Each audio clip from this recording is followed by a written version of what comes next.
And you see, yeah, how I'm handling this? This is because of the gelatin. It's really sturdy. Look, I can roll it up and it goes back to its original form.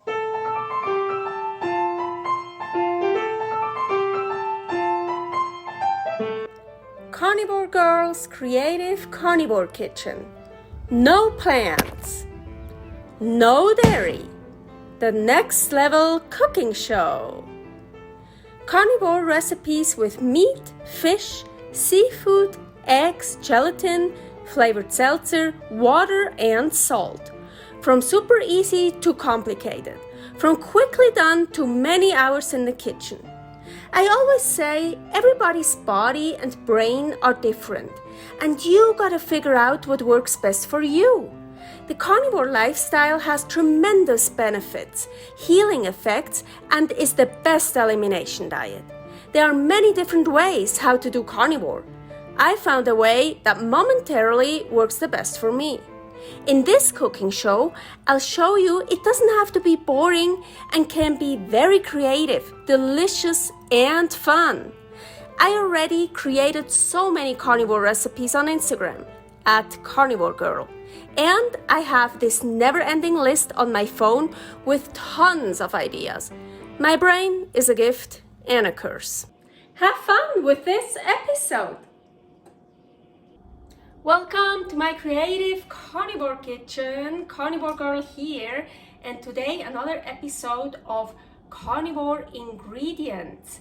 Today I wanna make egg dough. That's a very, very important ingredient for me. I have a lot of recipes where I use egg dough. It's so cool, it's so versatile. You can make different kinds of pasta out of it. You can use it as a taco shell. You can use it as a roulade to roll in stuff. Oh, it's so versatile. A recipe I really like here, spaghetti bolognese. There I use egg dough and I cut it into, well, spaghetti, pasta, noodles, whatever. So to make the egg dough, well, first things first, my oven, I'm already preheating it to 320.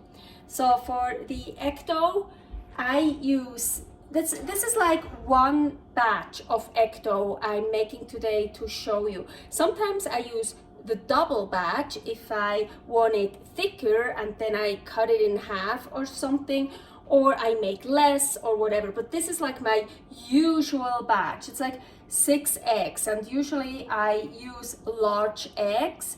Then the double amount, what I mean with this is 12 grams of gelatin powder, so 6 eggs, and then the double 12 grams. So 2 grams of gelatin powder per egg. Currently I'm using that one. I like the Zinc grass-fed one better, just so you know. And then 100 milliliters of water. Well, I guess you can just use whatever liquid you want. Sometimes I use a flavored sparkling water, but honestly, so far I've never tasted it in there, so it's not really worth it. And then of course some salt.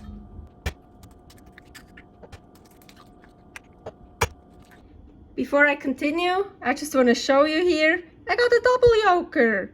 Well, we still count it as 1, 2, 3, 4, 5, 6. Yay! I would say that means good luck. So my 6 eggs are in here with a super cool double yolker.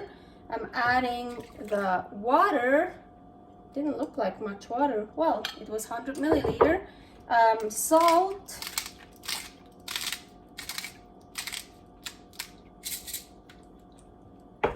So, and the gelatin I like to add gradually while blending those, because sometimes I feel like it doesn't mix it very well, or it just gets stuck on here. So I just want to make sure it gets mixed in very well. So I just start blending and keep adding this.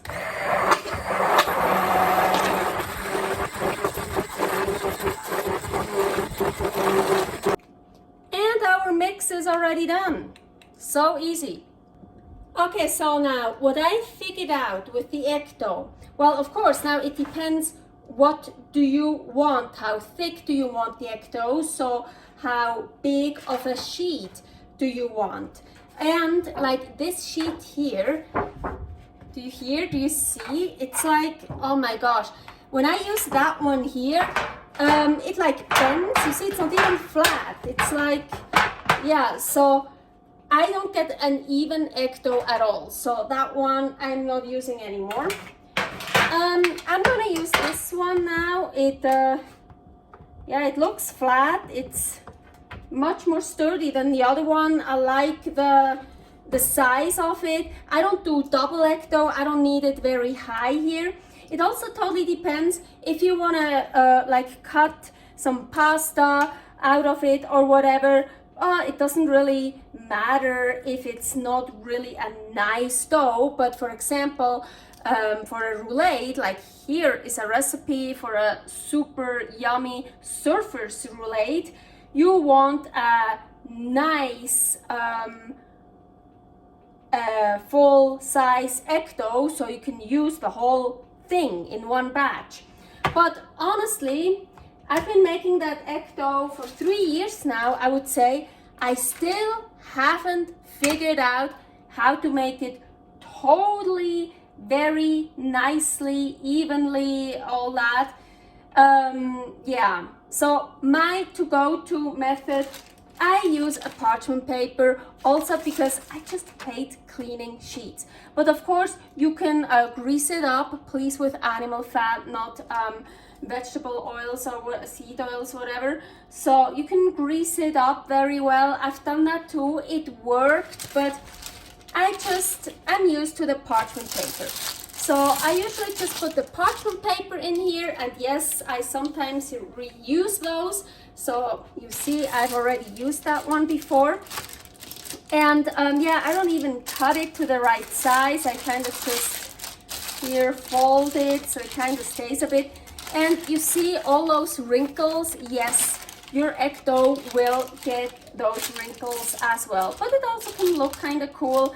And so far, also always, when I made the egg dough, it was never the exact same thickness all over. Some places it's a bit thinner, some a bit thicker, but it still works so far. So far. Maybe this time when I show you, it's not gonna work. No, we're not gonna jinx anything. We already had a double yolk, so we should be fine. Here, it's really foamy, and I can just let it sit for a while. The foam will get less. I can take the foam off. I don't care. I just pour it in here.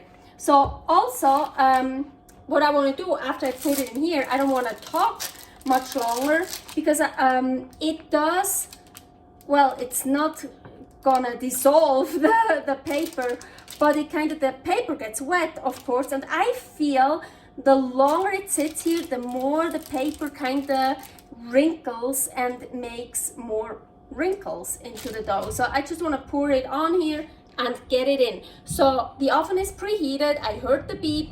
I'm gonna put it in the middle of the oven.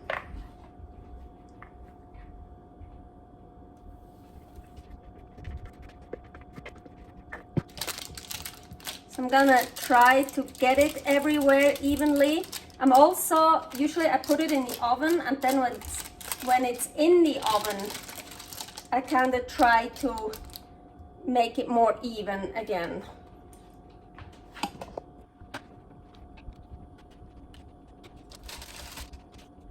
So it's in the oven, and for me here, 12 minutes is perfect. Usually when I do a double batch, 20 minutes. So I took my egg dough out of the oven, and then I just pull it here. I have these two racks here, and then I just leave it here and let it cool off for a little bit. And as I mentioned, I can already tell here it's like really thin, and here it's much thicker. So I never get it totally evenly, and here it didn't even get to the corner. But this is totally fine. I can totally use that for as a whole sheet, for like a lasagna, a roulade, or whatever. But I can also cut pasta out of it. And also the ecto, now that's how I use it most of the times. I bake it on this sheet for 12 minutes at 320, and now I start my recipe with this ecto here. But you can also put it in the pan. I used it actually for, tacos, ecto tacos. Here is the recipe. So instead of putting it in on a baking sheet and bake it, I just poured the ecto mix in a pan over here and made taco shells like one by one. Or I could also cut out the circle, or whatever. Honestly, usually I don't wait very long until it's cooled off. I'm not a very patient person, so I just already start working with it when it's still warm. So now it depends what I want to do. When I cut pasta, I take this and I loosen it up. You can also kind of just lift it off.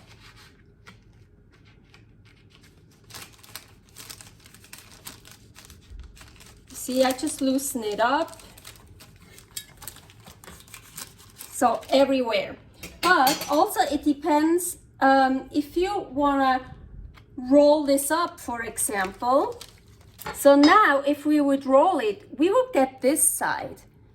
And maybe you want this side, so you wanna flip it over. So now know that this side is, I wanna say really sticky. It's not really sticky, but I remember from when I just flip it over here, it will stick here.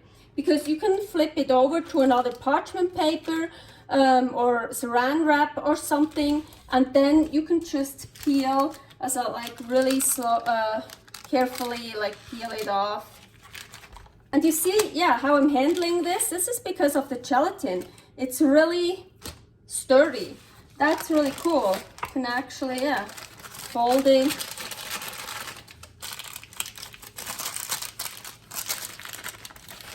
See, I don't want to just peel. I'm like this. I'm gonna go flat and kind of so.